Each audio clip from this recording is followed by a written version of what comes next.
Welcome to A Slice of Therapy. This podcast was created with Anchor. And if you've not heard of Anchor, let me explain. It's free. It's a really easy way to make a podcast.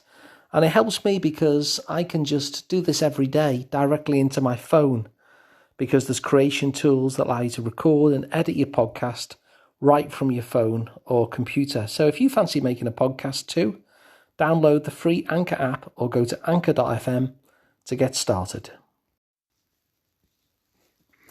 Today's episode is especially for those of us who notice that their lives are overburdened with the problems of others, where we notice that when we look at life, we seem to be loaded down with stuff that actually isn't ours, stuff that we've kind of taken on, or somebody has somehow managed to load their thing so that it becomes our job.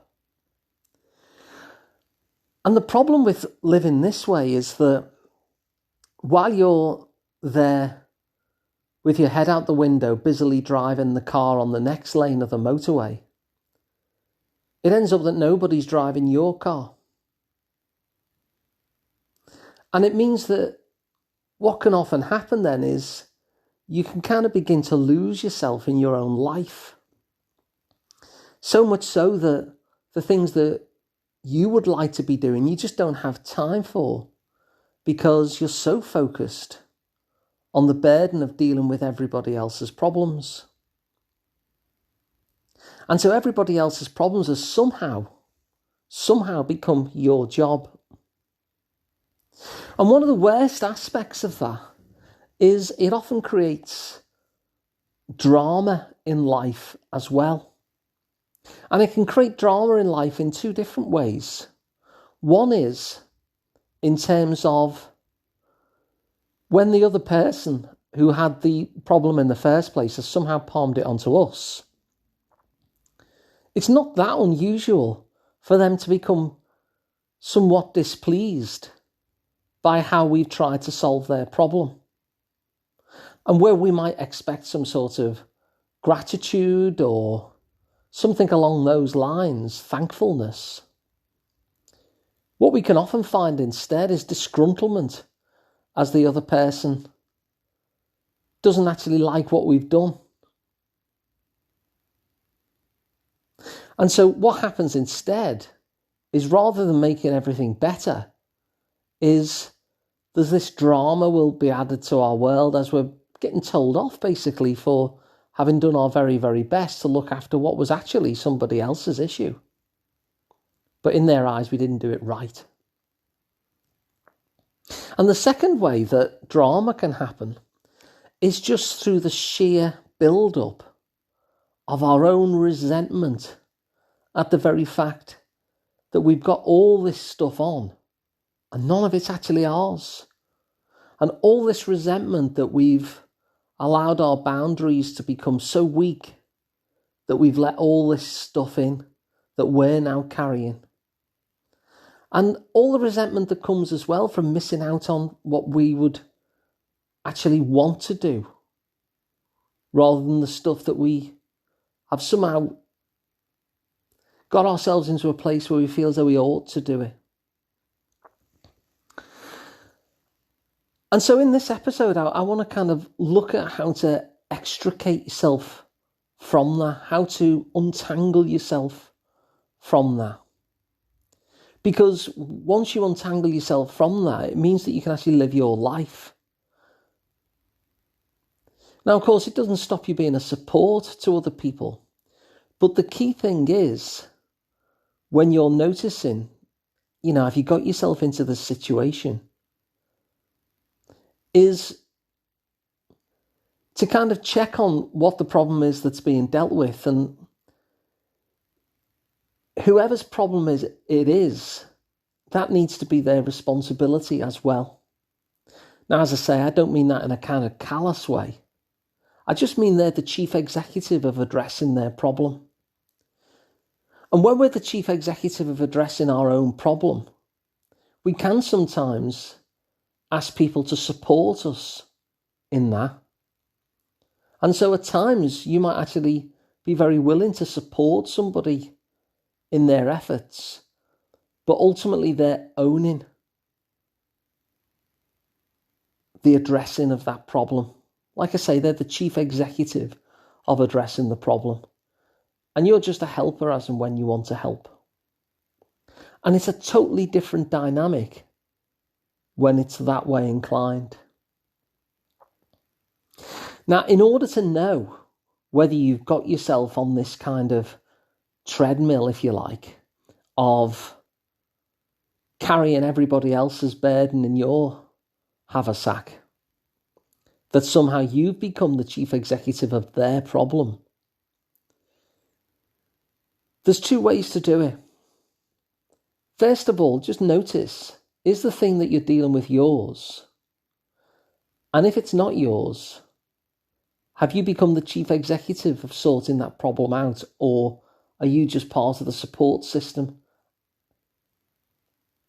And the second thing is, which is a really easy way to know whether you're involved in this potentially dramatic dynamic where the resentment comes from you and the disgruntlement comes from them. Ask yourself a simple question, which is, do I actually want to be doing this? Because the moment that you're doing something and you don't want to be doing it, then that's a surefire sign that you're in a place where resentment can foster. So if you're doing something because you think you should, rather than because you want to, then the likelihood is that you're involved in such a way that drama is more likely, because your resentments are going to build. You know, Brené Brown had a good take on this, where she said that her research showed that all the nice people, in inverted commas, were not actually the ones who were twisting themselves out of shape, trying to, saying yes to everybody. And it seems that they're the nice people because they're the ones saying yes. But when we say yes to everybody, even if it's not our responsibility, but we take it on board, become the chief executive of everybody else's problems, we become really resentful. And it's hard to genuinely be nice towards those people who deliberately or inadvertently are causing us pain. And so the ones who were really filled with love and that Mary Poppins vibe was actually those who had very clear boundaries and were capable of saying no, were capable of addressing somebody's invite to be the chief executive of their problem and say, well, no. And it was in the saying of no that meant that they didn't have these resentments. And so the lack of resentments allowed them to be the nice people that we want to be. And it's really counterintuitive, that, isn't it? That actually by being very boundaried, we are able to be nicer people in the world. And so that's the key question, really. Are you the chief executive of somebody else's problems? Or are they the chief executive and you are a very, very willing part of their support network? Because there often are times, aren't there, where we actually get great pleasure from supporting somebody, where one of our deepest needs, I think, is to make a contribution to others. I think we like it. I think we find it a fun game.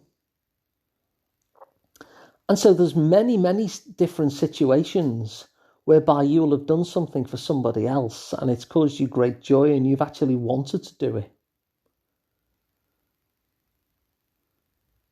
But there are also those times where you really don't. And the only reason that you're spending your time and your energy on this thing is because you think you ought to.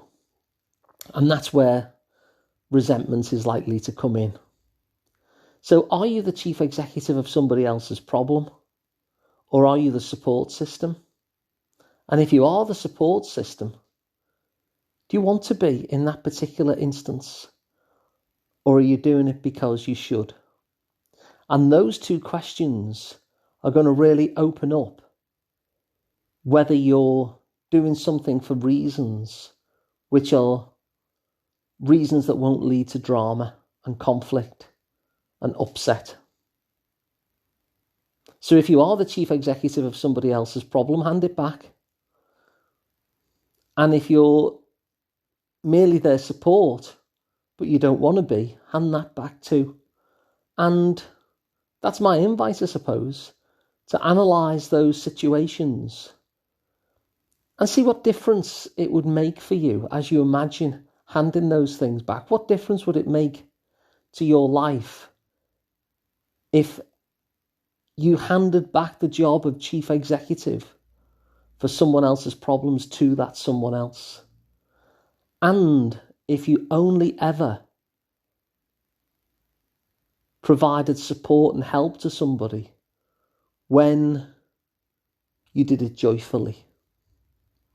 So that's my invite really today. That's the thing that I'd like you to have a little think about and see what you come up with. If you find it useful, then please pass it on, share the show. You can work with me as well. I'm Alun Parry. You can find out more at liverpoolpsychotherapy.co.uk.